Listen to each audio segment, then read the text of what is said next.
ADC ní 2027 Atiku pẹ̀lú Obi ni yóò dá kinní yìí rú o. Níbi tí nǹkan dé dúró báyìí àti pẹ̀lú gbogbo aburú tó ń bá PDP lójoojúmọ́ yìí, ó dàbí pé ẹgbẹ́ ADC nìkan ni yóò kù ní olùgbàlà aráyé nínú ọ̀rọ̀ òṣèlú Nàìjíríà. Ìyẹn ẹgbẹ́ kan ṣoṣo tí yóò lè tako ẹgbẹ́ òṣèlú APC pàápàá lásìkò ìbò ọdún 2027 tó ń bọ̀ yìí. Bẹ́ẹ̀ bí ètò òṣèlú yóò bá dára, tí ìjọba yóò bá sì ṣiṣẹ́ dáadáa, tí democracy yóò bá jẹ́ èyí tó ṣe é gbọ́kànlé ní gbogbo orílẹ̀-èdè,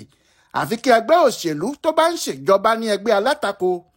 Bí wọn kò bá ní ẹgbẹ́ alátakò, àrà tó bá wù wọ́n ni wọn yóò máa dá. Ọ̀pọ̀ àṣírí ìwà ìbàjẹ́ ni wọn yóò máa bò mọ́lẹ̀ tí aráàlú kò ní mọ̀.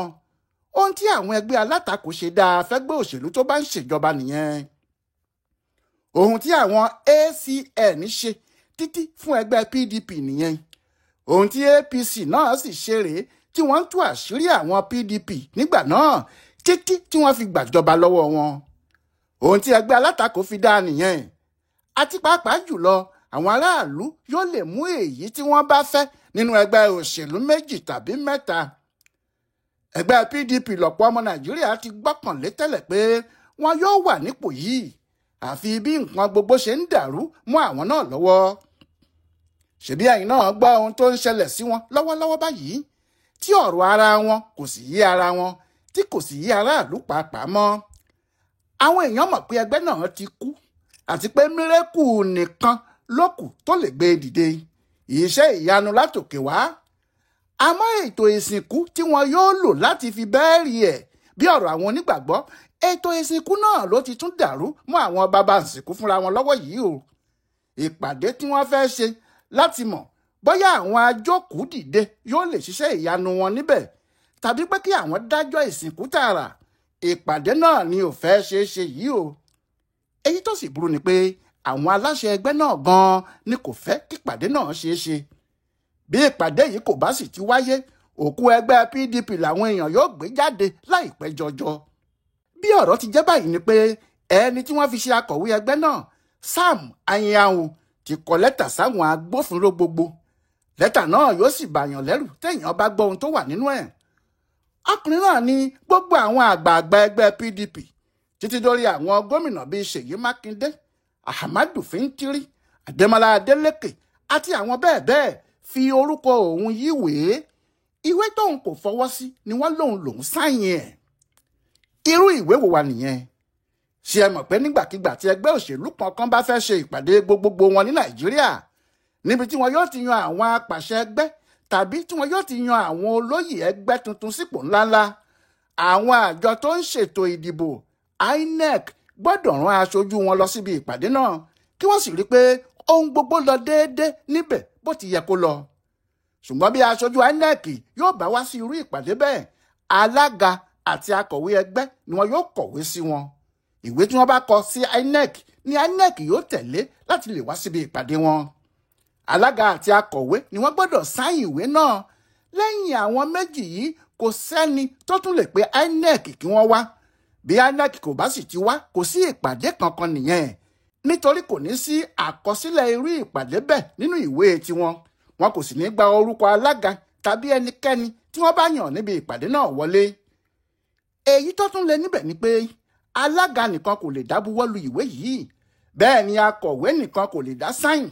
Àwọn méjèèjì ni wọ́n gbọ́dọ̀ jọ fọwọ́ sí i. Nígbà tí nǹkan ń dàrú, tí àwọn aṣáájú PDP bínú yọ akọ̀wé yìí dànù, tí wọ́n lóun ló ń da ẹgbẹ́ rú nítorí Nyesom Wike ló ń ṣiṣẹ́ fún. Àwọn Wike takú, wọ́n ní bí wọn kò bá ti fi ọkùnrin náà ṣe akọ̀wé, àjẹ́ kò sí PDP nìyẹn, àwọn yóò fọ́ gbogbo ẹ̀ lójú pátápátá ni.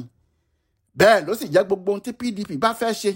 INEC yóò ní àwọn kò fọwọ́ sí nígbà tó yẹ orúkọ ọkùnrin náà ló wà nínú ìwé wọn bí akọ̀wé. Bí kò bá sì ti kọ̀wé kan tó fọwọ́ sí, kò sí ìwé tí PDP yóò mú dé ọ̀dọ̀ àjọ elétò ìdìbò náà tí wọn yóò gbà wọlé, nígbà tó jẹ́ orúkọ Sam ló wà lọ́dọ̀ tiwọn bí akọ̀wé PDP. Níbi tí nǹkan ti kọ́kọ́ dojúrú pátá fún àwọn ìgbìmọ̀ apàṣẹ ẹgbẹ́ náà nìyẹn. Nígbà tí wọ́n ta tó pin, wọ́n tún pe ìpàdé míì wọ́n foríkorí pé kí àwọn lè rọ́nà lọ o àfi kí àwọn pe aṣiwèrè lọ́kọ ìyàwó o kí àwọn dá alága àti akọ̀wé tí àwọn ti yọ tẹ́lẹ̀ padà kí àwọn wá ṣe ìpàdé gbogbogbò ní ọjọ́ 25 oṣù kẹfà 2025 yìí alága ẹgbẹ́ náà Ilya Damagum kéde pé ẹgbẹ́ PDP ti dá Sam Anyanwu padà gẹ́gẹ́ bí akọ̀wé àgbà wọn ohun tí gbogbo èèyàn sì ń retí ni kí ìgbìmọ̀ apàṣẹ tó ga jùlọ fẹ́gbẹ́ wọn fọwọ́ sí i níbi ìpàdé ìgbìmọ̀ apàṣẹ ẹgbẹ́ yìí èyí tí wọ́n ṣe ní 30 ọjọ́ oṣù kẹfà yìí kan náà gbogbo ọmọ ìgbìmọ̀ fọwọ́ sí pé Anyanwu ni akọ̀wé PDP kó máa wá bá iṣẹ́ ẹ̀ lọ wọ́n tún lù ú lóǹtẹ̀ níbẹ̀ náà pé Damagum náà làwọn dá padà bí adelé alága níbẹ̀ náà ni wọ́n ti jọ pinnu pé àwọn yóò ṣe ìpàdé gbogbogbò ẹgbẹ́ ọ̀hún ní ọjọ́ 15 àti ọjọ́ 16 oṣù kọkànlá 2025 nìbàdàn ìpínlẹ̀ Ọ̀yọ́ Damagum wà níbẹ̀ tó ń lérí pọnran pé àwọn ti padà dé o kò tún sí kinní kan tí yóò dá PDP dúró mọ́ àwọn ti dé láti gba ipò àwọn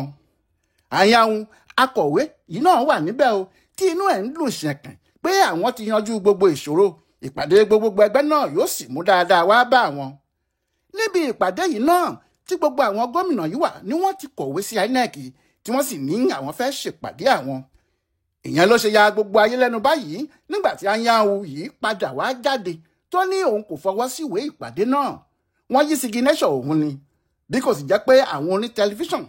àtàwọn oní rédíò pẹ̀lú àwọn oníròyìn gbogbo wà níbẹ̀ ọkùnrin náà ìbá takú pé òun kò bá àwọn aṣáájú PDP tó kù ṣe ìpàdé kankan kí ló tó fa irú eléyìí kò sí ohun tó fà á ju pé èèyàn Wike ní Sam Anyanwu lọ kì í ṣe pé ó jẹ́ èèyàn ẹ̀ lórí ewé lásán kọ́ o èèyàn ẹ̀ tààrà torí wọ́n jọ ní àwọn iléeṣẹ́ kan tó jẹ́ Wike àti Sam ní dàrágìtọ̀ ọ̀pọ̀ àwọn nǹkan Wike lọkùnrin náà sì ń bá a mójútó ìgbà tí Sam ti pàdé dé tí Wike gbọ́ ohun tí wọ́n bá bọ̀ níbẹ̀ ní inú bíi kíá ni wọ́n ti wá àwọn èèyàn tí wọ́n gba ilé ẹjọ́ lọ tí wọ́n ní PDP kò gbọ́dọ̀ ṣe ìpàdé kankan bẹ́ẹ̀ náà ni wọ́n fún àwọn aṣáájú PDP ní àwọn gbèdéke kan tí wọ́n gbọ́dọ̀ tẹ̀lé kí wọ́n tó lè ṣe ìpàdé gbogbogbò tí wọ́n ń lérí ẹ̀ yìí gbogbo àwọn ohun tí wọ́n wá sọ yìí làwọn aṣáájú PDP náà ń ṣe ó sì dàbí pé àwọn Wike ti wá rò pé ilé ẹjọ́ lè má dá àwọn láre lórí pé kí wọ́n dá ìpàdé náà dúró ìyẹn ni wọ́n ṣe wá ọ̀nà míì báyìí ọ̀nà tí wọ́n sì wá náà ni pé kí Anyanwu sọ pé wọ́n yíwé orúkọ òun ni o òun ò mọ nǹkan kan pa àpàdé náà òun ò sì kọ lẹ́tà sí wọn àwọn PDP ti ní inú àwọn dùn ṣáò pé àwọn agbófinró ní ọkùnrin akọ̀wé náà kọ̀wé sí wọ́n ní kí àwọn agbófinró jáde wàyí láti wá ṣe ìwádìí ọ̀rọ̀ náà kí àṣírí tó wà níbẹ̀ lè hàn sí gbogbo ayé àmọ́ ọjọ́ wo ni wọn yóò tó yanjú eléyìí ibi tí ọ̀rọ̀ dé dúró nìyẹn àgbójúlé àwọn Wike ní kí PDP má ṣèpàdé gbogbogbò tí wọ́n fẹ́ ṣe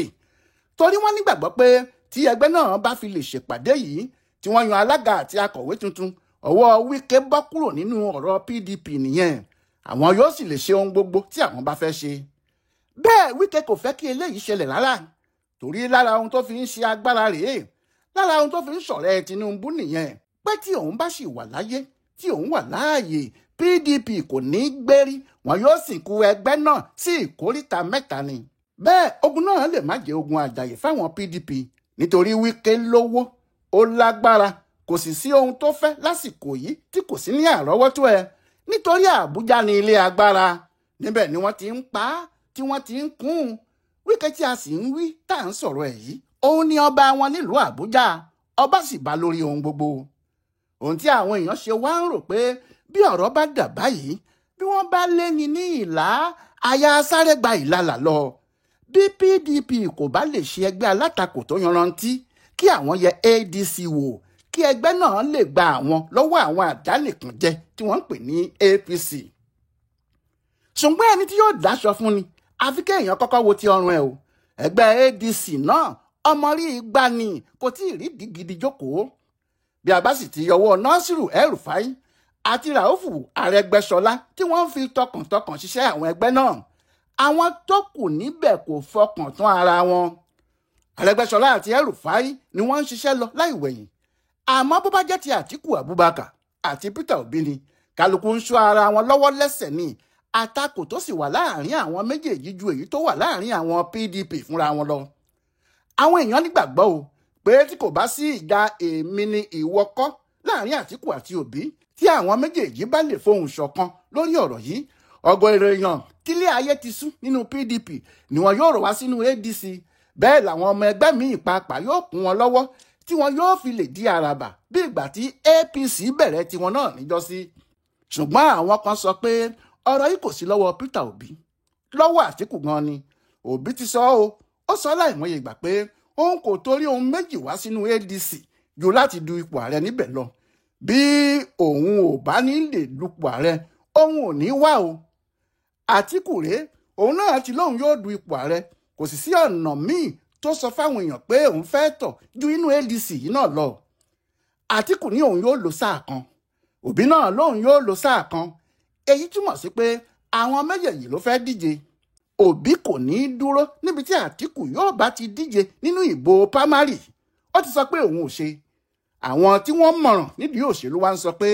Àtíkù gan nìṣòro. Bí Àtíkù bá lè jáde lónìí tó sọ pé òun kò du ipò ààrẹ nínú ADC, tó fa Òbí wọlé àti àwọn tó kù, èrè náà yóò yàtọ̀ pátápátá ni.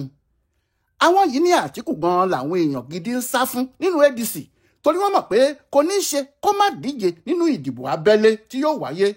àti pé ohun tí yóò fọ́ ẹgbẹ́ náà nìyẹn nígbà tí wọ́n bá dìbò pámárì tí Àtíkù kò bá wọlé. Èyí ni pé bí ADC bá fẹ́ gba ipò PDP, tí wọ́n fẹ́ jí ẹgbẹ́ alátakò sàn,